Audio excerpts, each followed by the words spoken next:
Good evening. We're starting tonight with a weather impact alert as we continue to track monsoon storms that have been rocking the valley tonight. Here's a live look at an ADOT camera on I-10 at Buckeye Road. You can see the roads are wet, but it doesn't appear to be too bad right now. But the rain is coming down. If you look at the street lights, you can see it there. Yeah, that's right. And the wind's a little bit calmer as well. Yeah, the storm's causing some really nasty road conditions on valley freeways tonight. This is what things look like on I-10 at Perryville Road just after 8 o'clock tonight.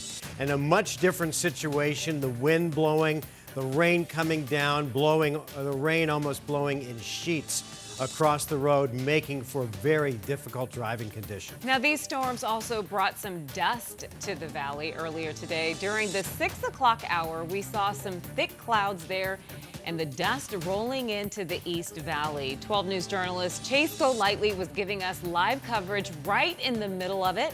He'll be joining us live coming up here in just a few minutes. Meanwhile, we're also keeping an eye on power outages that are popping up due to the storm.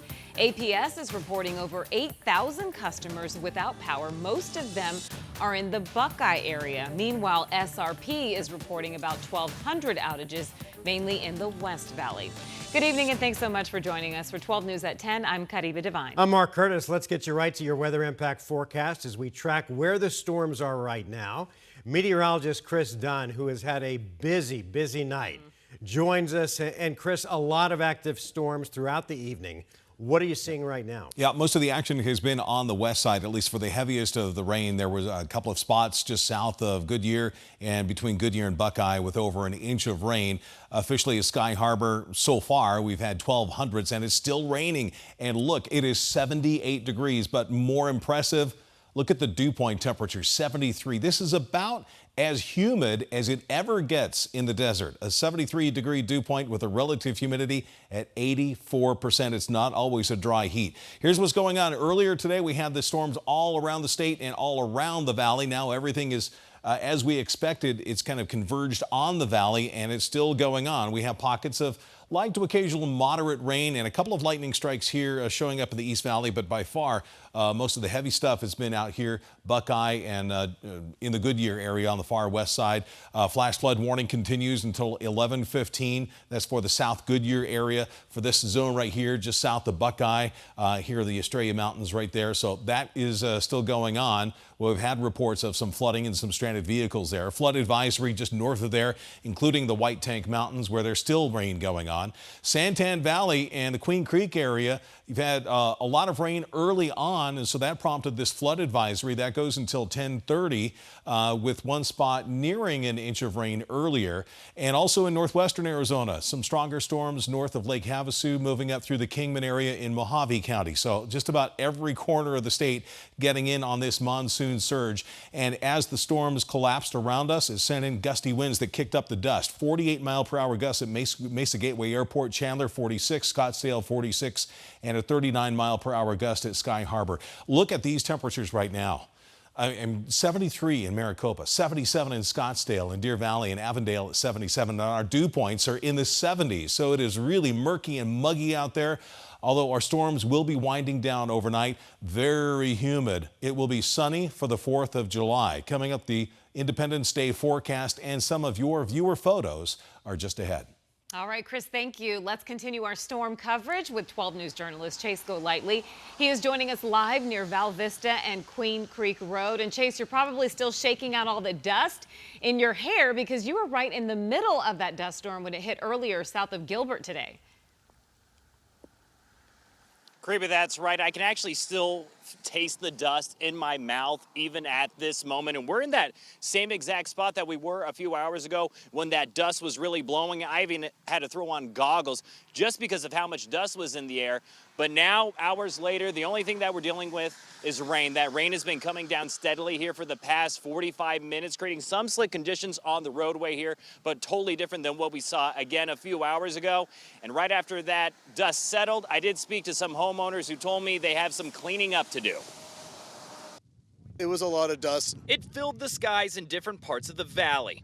Dust flying over surface streets and the freeway, at some points making it incredibly hard to see for drivers and homeowners just trying to look outside. We saw the dust rolling through. It got to where we could barely see the church behind us. Tommy Bird has been living in this part of Gilbert for close to a decade. We could see the trees shaking behind the house and in our yard. The weather also forcing Sky Harbor to ground all flights until it passed. The wind relentless during that time, knocking down large branches from trees as it carried all that dust. A lot of that winds up in anyone that has a pool's backyard for sure. Creating a mess and a headache for those like Bert who have a pool. How long does it take to clean up? Couple hours. I've had it take 2.5, 3 hours before. There was a silver lining. It cooled it off. It's been, cooled down by like 12 degrees or something, so we like that. Once the dust settled, rain moved in.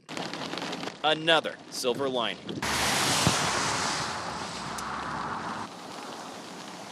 Now, unfortunately, we did learn that someone was seriously injured in today's storm. The Queen Creek Police Department telling us a construction worker was working on a new build home, was on the second floor when they say the wind actually knocked over a wall on top of that construction worker. They were actually taken to the hospital with serious injuries. We are still waiting to learn their current condition, so be sure to stick with us on air and online as that story develops. For now, we're live in South Gilbert. Chase Golightly, 12 News. Chase, thanks. With our first monsoon storms of the season, this is a pretty good time to check out our 2025 monsoon special.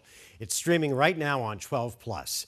Just download the app on your TV right now and watch for free. DPS is investigating a wrong-way crash on the I-10 tonight. Officials telling 12 News that the crash involved 4 cars and there were only minor injuries. The crash shut down some of the westbound lanes just before 9 p.m. DPS says that the HOV and left lanes remain closed right now as they investigate. Tonight, crews in northeastern Arizona continue to battle the Oak Ridge fire. It's burned more than 9,000 acres and remains at 0% containment. Go order of evacuations remain in place for residents of Oak Springs, Hunters Point, and nearby areas. Evacuees are being sent to a shelter at the Fort Defiance Event Center. And over the last 24 hours, officials have downgraded some of the evacuation advisories. You can find those changes right now on our website, 12news.com. Phoenix police are investigating a crash that involved a Valley Metro bus that left a woman dead. It happened earlier this morning near 35th Avenue and Thomas Road. Police say that 29-year-old Emily Anaya was a passenger in the car that rear-ended the bus while it was stopped. She was rushed to the hospital where she died from her injuries. Police say that the driver of that car, 23-year-old Javier Manuel, showed signs of impairment and has been arrested. He's been booked on 1 count of manslaughter and could face additional charges once a toxicology report is complete. New at 10, another Valley city has voted to approve photo enforcement cameras. It comes after Tempe announced that its new cameras resulted in more than 2,200 citations in just the first 2 weeks of its launch. Well, now Phoenix is jumping in, or more specifically, jumping back in. 12 News journalist Bianca Bono is here with us live in studio tonight. And Bianca, Phoenix just got rid of the cameras a few years ago over privacy concerns and how effective the cameras were and if it was a money grab and all of that. What changed? Well, the city council says it's all in an effort to make our streets safer. They say that right now there are less than 30 Phoenix police officers assigned to speed and traffic enforcement, and this technology will help fill that void.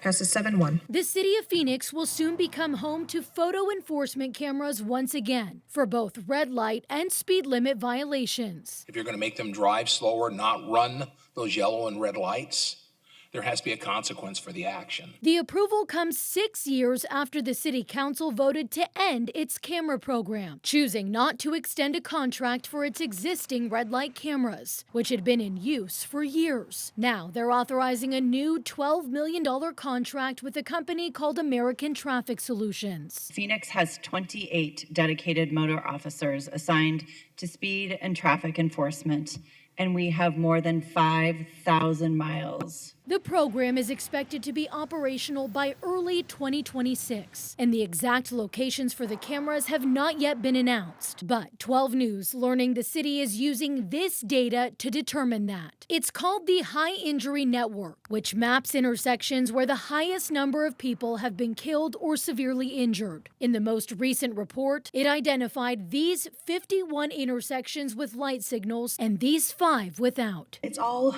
based on data. A city city spokesperson says there will be an educational campaign leading up to the program launch. And once the cameras become active, there will be a 30-day warning period for drivers. The design of this program is a driver has to be going 11 miles over the speed limit, and they have to pass 2 clearly marked warning signs. The vote comes a week after the city of Tempe announced the early results of its new camera program. More than 2,200 confirmed citations in the first 2 weeks, with an additional 8,000 under review. If all are confirmed, it means the city issued around $2.5 million in fines in just 2 weeks.